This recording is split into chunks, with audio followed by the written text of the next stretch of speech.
تو میرے نبی نے فرمایا پہلی بات کسی کو دھوکہ نہ دینا، تجارت میں فراڈ ہی فراڈ اور دیانت ہی دیانت ہے، دونوں چیزیں ہیں، ذمہ داری میں فراڈ ہو ہی نہیں سکتا۔ تو آپ نے فرمایا حفظ امانت، کبھی کسی کو دھوکہ نہ دینا، کہ نماز چھوڑنے پر آپ نے کہا اس نے کفر کیا جس نے نماز چھوڑی، لیکن دھوکہ دینے پر آپ نے کہا جس نے دھوکہ دیا میری امت سے نکل گیا، اس کو امت سے نکال، من غش فلیس منا، جس نے دھوکہ دیا میری امت سے نکل گیا۔ تو میرے نبی نے فرمایا پہلی بات کسی کو دھوکہ نہ دینا، تجارت میں فراڈ ہی فراڈ اور دیانت ہی دیانت ہے، دونوں چیزیں ہیں، ذمہ داری میں فراڈ ہو ہی نہیں سکتا۔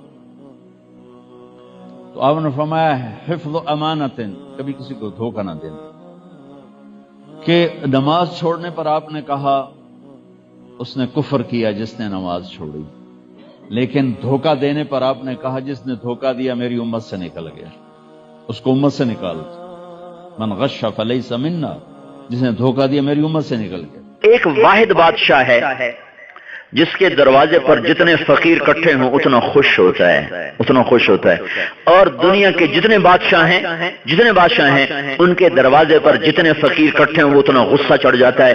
یہ اللہ بھی عجب بادشاہ ہے، چاہے تم نے کبھی بھول کے بھی مجھے سجدہ نہ کیا، مانگ میں تجھے بھی دوں گا۔ ساری رات شراب میں گزار دی، ساری رات ناچ گانے میں گزار دی، مجھے سے مانگ تمہیں بھی دوں گا۔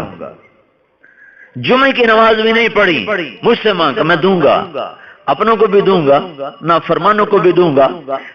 بیت المقدس کے قریب پہنچے، آپ نے کہا یہ خوشبو کیا ہے؟ کہ یا رسول اللہ فرعون کی باندی اپنی بچیوں سمیت فرعون نے اسے جلا دیا تھا، جہاں اس کی ہڈیاں دفن ہیں یہ خوشبو وہاں سے آ رہی۔ براق کو باندھا، اندر تشریف لے گئے، سارے انبیاء انتظار میں ہیں، اور 2 نفل پڑھ کے سب کی امامت کر کے مسجد اقصی کو بھی بیت اللہ کے تابع ہونے کا اعلان کر دیا گیا، اور تمام انبیاء کے نبی ہونے کا اعلان کر دیا گیا، اور تمام انبیاء پر آپ کی رسالت اور نبوت کی مہر کے لگانے کا اعلان کر دیا گیا۔ آپ امام بنے اور تمام انبیاء مقتدی بنے، اور یہ اعلان ہوا کہ اب صرف ان الدین عند اللہ الاسلام۔ بچیاں بہت قیمتی دولت، میرے نبی کو اللہ نے بچیاں ہی دی، اور کیا میرے نبی نے ان کو محبت سے پالا۔ ایک حدیث یاد آ گئی، میرے نبی نے کہا یہ جو میرے مدینے کے صحابہ ہیں نا یہ بڑے عالی شان لوگ ہیں۔ کس بات پہ عالی شان ہے؟ تہجد بڑی پڑھ دیں، روزے بڑے رکھ دیں۔ آپ سب سنیں، سسر بھی بیٹھے ہوں گے، ساسیں بھی بیٹھی ہوں گی، بہویں بھی بیٹھی ہوں گی۔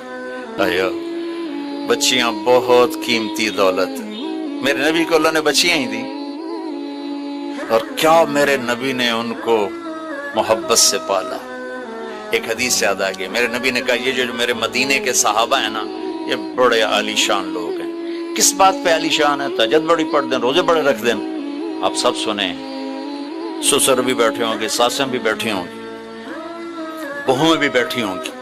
وَإِنِّي أَقْلَعُهُمْ فِي مَضَاجِعِهِمْ كَأَنَّهُمْ لَمْ يَعْصُونِي، سارا دن نافرمانی، رات نافرمانی، جب سوتے ہیں تو میں کہتا ہوں نیند کو جا، ان کو سلا دے، ان کو سلا دے۔ شاید کبھی توبہ کریں، شاید کسی دن میں، شاید کسی رات میں توبہ کریں۔ تو میرے بھائیو، یہ لا الہ الا اللہ ہمیں یہ سبق دیتا ہے کہ اللہ کے غلام بن کے زندگی گزارو۔ ہاتھ کو پکڑنے کی طاقت دی، پاؤں کو چلنے کی طاقت دی، دماغ کو سوچنے کی طاقت دی، دل کو دھڑکنے کی طاقت دی۔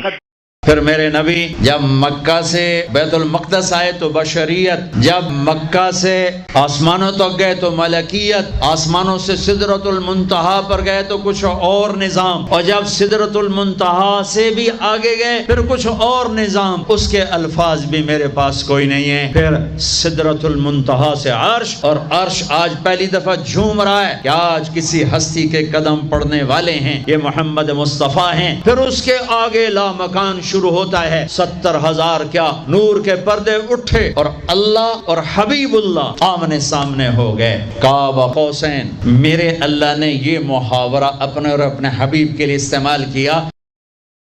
میرے نبی نے فرمایا جب مزدور تمہارے پاس مزدوری کرے تو اس کا پسینہ خشک ہونے سے پہلے اس کی مزدوری اس کے ہاتھ میں رکھ دو۔